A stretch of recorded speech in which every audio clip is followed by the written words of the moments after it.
Hi guys, in this video, I'm going to teach you how to do basic technical analysis sa Forex. But before that, disclaimer muna tayo. Trading in financial markets involves significant risk and may result in substantial losses.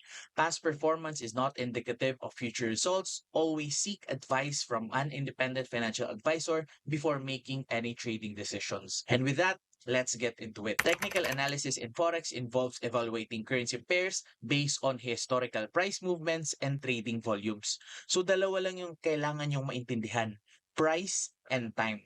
Maybe you see it sa social media, sa internet, or sa mga movies. May black na screen, tapos may mga numbers, may mga green and red na colors, tapos akyat baba yung presyo. Hindi nyo maintindihan and it seems to be intimidating. But the reality is, ang dali-dali niya lang basahin. And there are only a few things you need to understand para mapasa to. The way you understand time frame in trading, it is represented by a candle. It could be a representation of one day, pwede 4 hours, pwede 1 hour, pwede 30 minutes, pwede 15 minutes. It depends on the preference of the trader. Each time frame is represented by a candle. And there are two types of candle. Meron tayong bullish candle and meron ding bearish candle. Usually sa mga chart, this is green and red candle. So how do we read the bullish candle? Let's just say for the sake of this example, ganito yung movement ng bullish candle.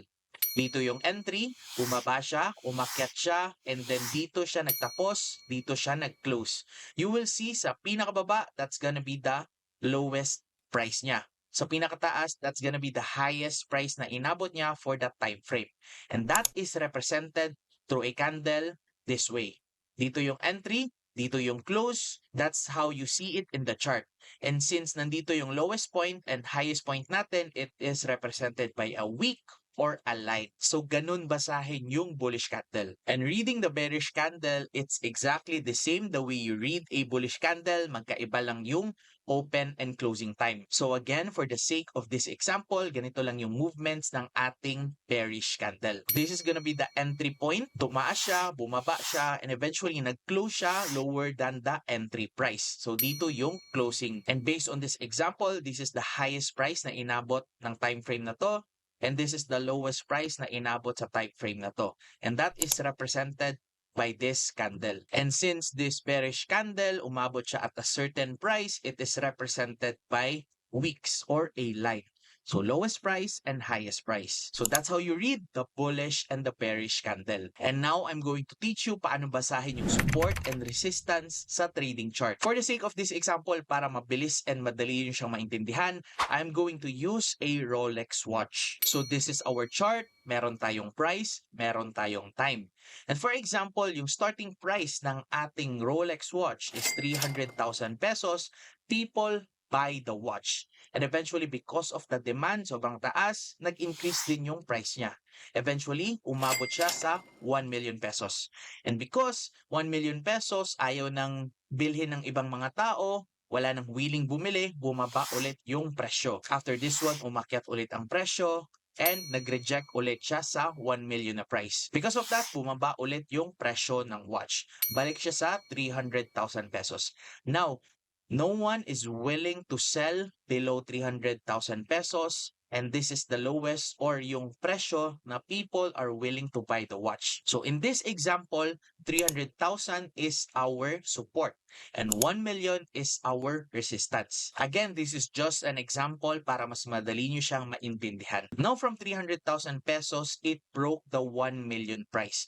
People are really willing to buy the watch. Ngayon naman, umabot siya sa 3 million pesos. And since umabot siya sa 3 million pesos, the price is being rejected at this level. Ngayon naman, bumaba na naman yung presyo back to 1 million. Eventually, umakyat na naman siya sa 3 million, then eventually bumagsak ulit sa 1 million. So notice in this example, our previous resistance is 1 million. Ngayon naman, ang 1 million naging support na natin siya.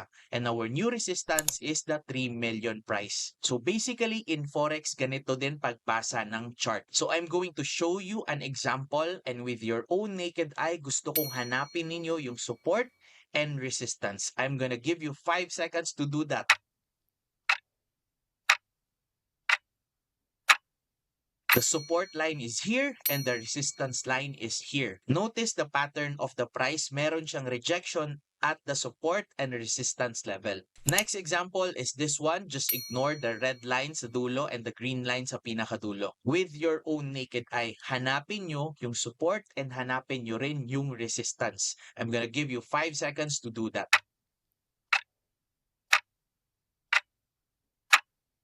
That is absolutely correct. Nandito yung support natin and nandito yung resistance line natin.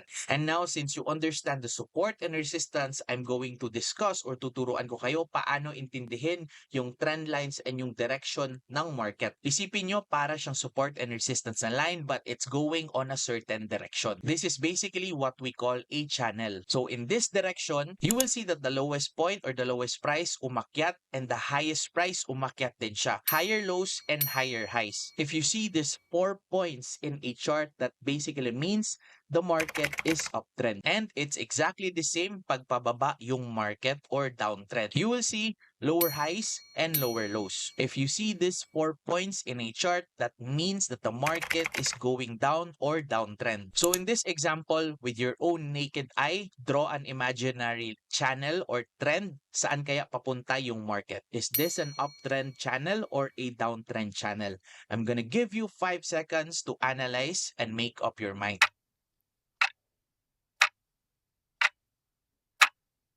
That is correct. This is an uptrend. Next example naman, with your own naked eye, saan kaya papunta yung market? Is this an uptrend or is this a downtrend? I'm gonna give you 5 seconds to analyze and make up your mind.